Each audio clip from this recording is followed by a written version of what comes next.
Hello student, स्वागत है आपका हमारे चैनल वनडे एग्ज़ाम फाइट में। स्टूडेंट, हम लोग जो है पॉलिटी पढ़ रहे हैं, राज्य व्यवस्था। और राज्य व्यवस्था के अंतर्गत जो है पिछले वीडियो में हमने आपको जो है प्रस्तावना के बारे में जो है और प्रस्तावना के महत्व के बारे में जो है विस्तार से चर्चा किया था। उम्मीद है कि आपको हमारा जो है वीडियो अच्छा लगा होगा। और अगर आपको हमारा वीडियो अच्छा लगता है तो लाइक, सब्सक्राइब, कमेंट ज़रूर कीजिए।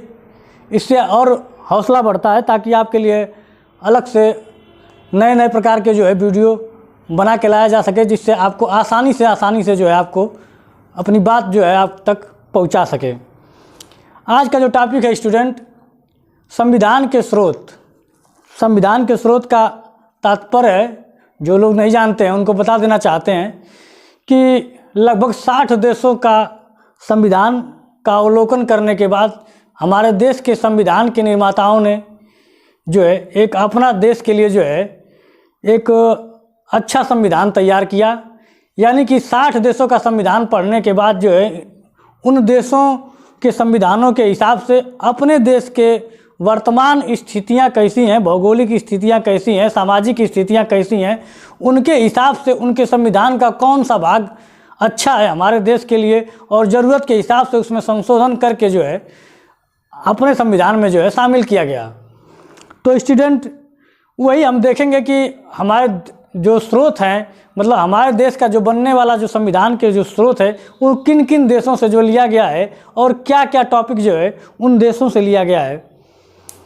और जैसा कि आपको पता ही होगा कि लगभग 2 साल 11 माह और 18 दिन लग गए थे इस पर जो है संविधान बनाने की जो प्रक्रिया थी, तब जाकर कहीं संविधान हमारा तैयार हुआ था।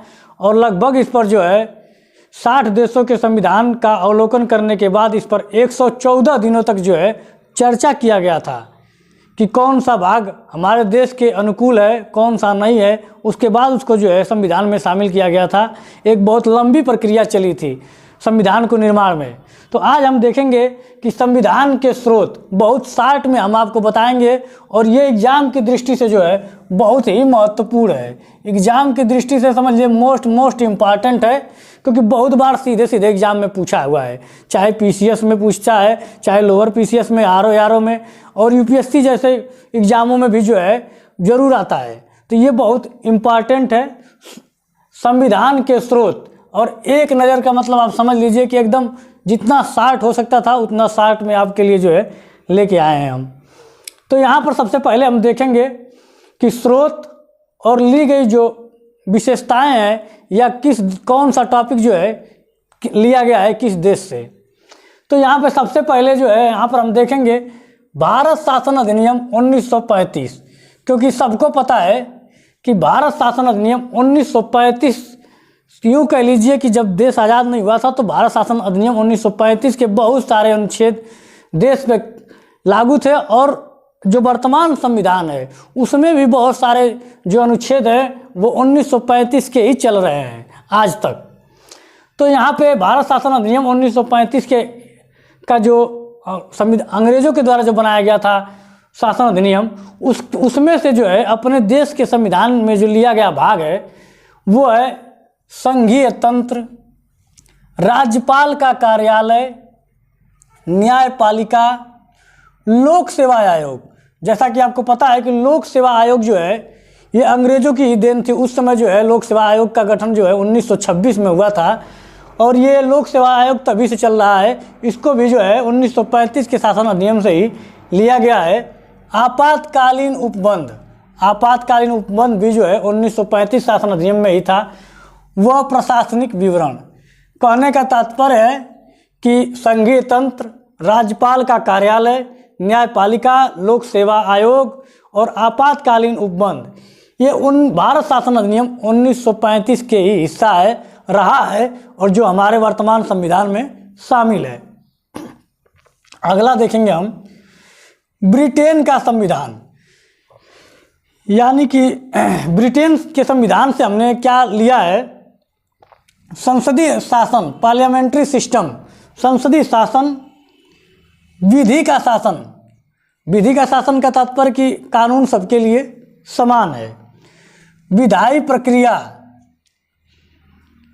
एकल नागरिकता बहुत ही इम्पॉर्टेंट है, क्योंकि ब्रिटेन के संविधान से एकल नागरिकता लिया हुआ है, क्योंकि ब्रिटेन का जो संविधान है उसमें पूरे देश के लिए एकल नागरिकता है। वैसे ही हमारे यहाँ कई राज्य होने के बावजूद भी हम केवल जो है एक ही नागरिकता है, हमें पूरे देश के नागरिकों के लिए केवल भारतीय होने की नागरिकता है, न कि राज्यों का जो है अलग अलग नागरिकता है। ये ब्रिटेन से लिया गया है। मंत्रिमंडल प्रणाली, परमाधिकार लेख, संसदीय विशेषाधिकार और द्विसदनवाद, द्विसदनवाद जैसे कि लोकसभा, राज्यसभा, द्विसदनवाद। तो ब्रिटेन के संविधान से संसदीय शासन, विधि का शासन, विधायी प्रक्रिया, एकल नागरिकता, मंत्रिमंडल प्रणाली, जैसा कि आप जानते हैं मंत्रिमंडल जो 3 भाग होते हैं इसके, मंत्रिमंडल के जो मंत्रिमंडल जो होता है कैबिनेट मंत्री के जो मुख्य जो होते हैं, कह लीजिए कि सरकार के सबसे जो मेन मंत्री होते हैं वो मंत्रिमंडल के अंतर्गत आते हैं। परमाधिकार लेख, संसदीय विशेषाधिकार और द्विसदनवाद। यहाँ पर देखेंगे संयुक्त राज्य अमेरिका का संविधान। अमेरिका के संविधान से भी हमने कुछ लिया है, जैसे कि मूल अधिकार बहुत ही महत्वपूर्ण है, न्यायपालिका की स्वतंत्रता, न्यायिक पुनरावलोकन, जुडिशियल रिव्यू, उपराष्ट्रपति का पद, उच्चतम और उच्च न्यायालय के न्यायाधीशों को पद से हटाने की प्रक्रिया, राष्ट्रपति पर महाभियोग। बहुत ही महत्वपूर्ण पॉइंट है ये, अमेरिका के संविधान से लिया गया जो जितने भी पॉइंट हैं सभी के सभी लगभग महत्वपूर्ण है और कई बार एग्जाम में बार बार पूछता है, क्योंकि मूल अधिकार कहाँ से लिया गया है? अमेरिका से। न्यायपालिका की स्वतंत्रता ये सबसे महत्वपूर्ण है। जुडिशियल रिव्यू, उपराष्ट्रपति का पद कैसा होना चाहिए, उपराष्ट्रपति के पद का सृजन जो है अमेरिका के संविधान से ही लिया गया है। उच्चतम न्यायालय और उच्च न्यायालय के जो न्यायाधीश हैं उनको किस प्रक्रिया द्वारा जो है हटाया जाएगा, इसका भी जो है संयुक्त राज्य अमेरिका से लिया गया है। और राष्ट्रपति पर अगर महाभियोग चलाएंगे तो उसको भी है अमेरिका के संविधान से शामिल किया गया है। अब आया आपका आयरलैंड का संविधान। आयरलैंड के संविधान से कई पार्ट हैं। राज्य के नीति निर्देशक तत्व बहुत ही महत्वपूर्ण है कि राज्य के नीति निर्देशक तत्व क्या क्या है। राष्ट्रपति का निर्वाचन पद्धति, राष्ट्रपति की निर्वाचन पद्धति की राष्ट्रपति का जो निर्वाचन होगा वो कैसे होगा? एकल संक्रमणी मत पद्धति के द्वारा जो है राष्ट्रपति का निर्वाचन होता है। राज्यसभा के सदस्यों का निर्वाचन, यानी कि राज्यसभा के जो सदस्य हैं उनका निर्वाचन किस प्रक्रिया के द्वारा होगा, इसको भी आयरलैंड के संविधान से शामिल किया गया है। आपसे सीधे सीधे जो है सवाल पूछता है कि कौन सा भाग जो है किससे लिया गया है, और ज़्यादातर मैच करने के लिए आता है एग्जाम में। अब यहाँ पे अगला पॉइंट है आपका कनाडा का संविधान। यहाँ पर हम देखेंगे कि कनाडा के संविधान से क्या क्या लिया गया है।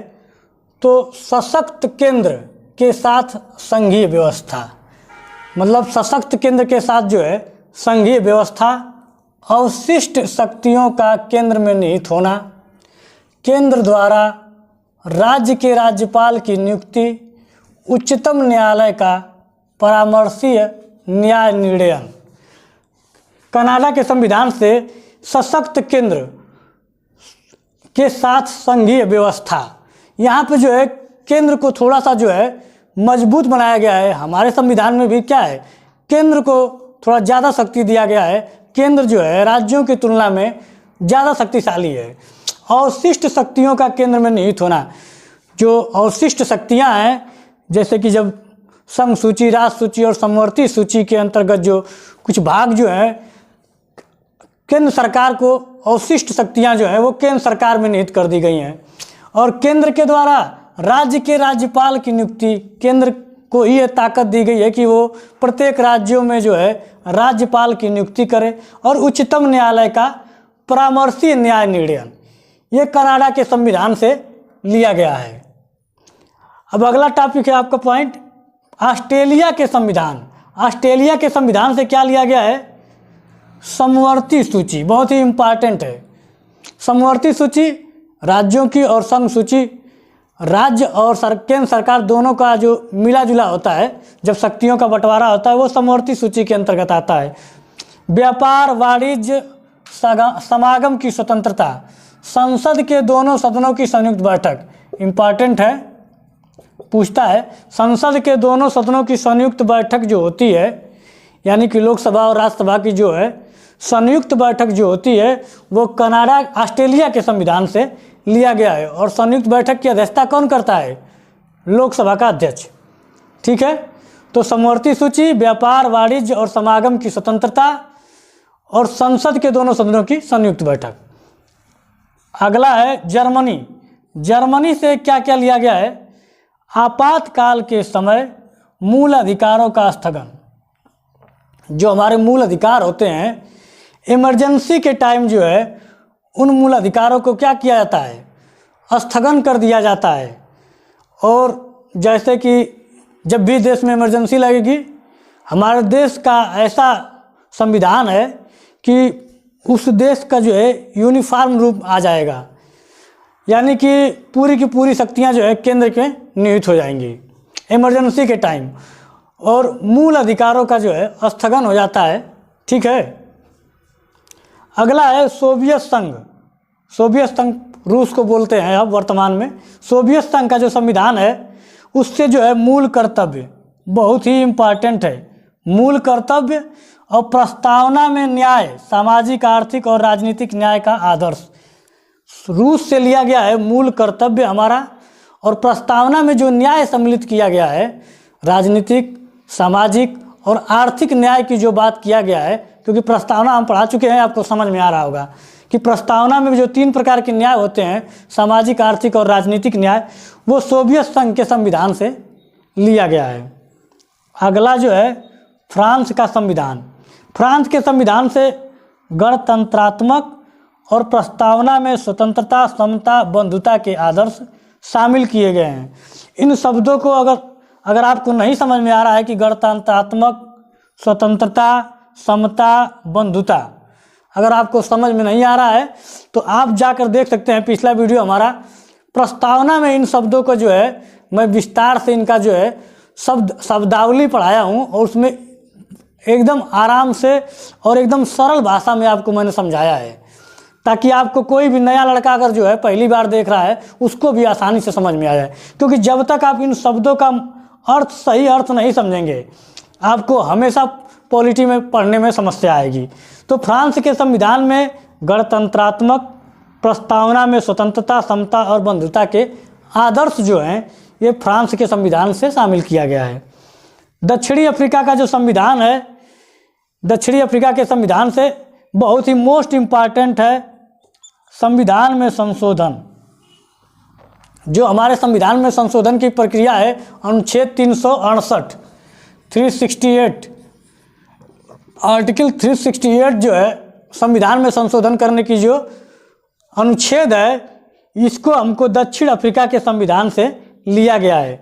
और राज्यसभा के सदस्यों का निर्वाचन, राज्यसभा के सदस्यों का निर्वाचन कैसे होगा, इसको भी है दक्षिण अफ्रीका के संविधान से लिया गया है। तो संविधान के जो मेन स्रोत हैं, कहाँ कहाँ से संविधान के जो विशेषताएं ली गई हैं, आपको एकदम शार्ट में हमने आपको समझा दिया। और इससे ज़्यादा एग्जाम में इससे बाहर तो नहीं आएगा। अगर आपने याद कर लिया है इसको, या 2 बार 3 बार आप रिवीजन कर लेंगे, तो इतना आसान हो जाएगा आपके लिए कि ये एग्ज़ाम में फिक्स है कि हमेशा आता है, हर एग्ज़ाम में आता है। छोटे बड़े, चाहे यूपी पुलिस का एग्ज़ाम हो, आरओ हो, यूपी पीसीएस हो, हर एग्ज़ाम में लगभग आता है। तो ये बहुत ही एग्ज़ाम की दृष्टि से महत्वपूर्ण है।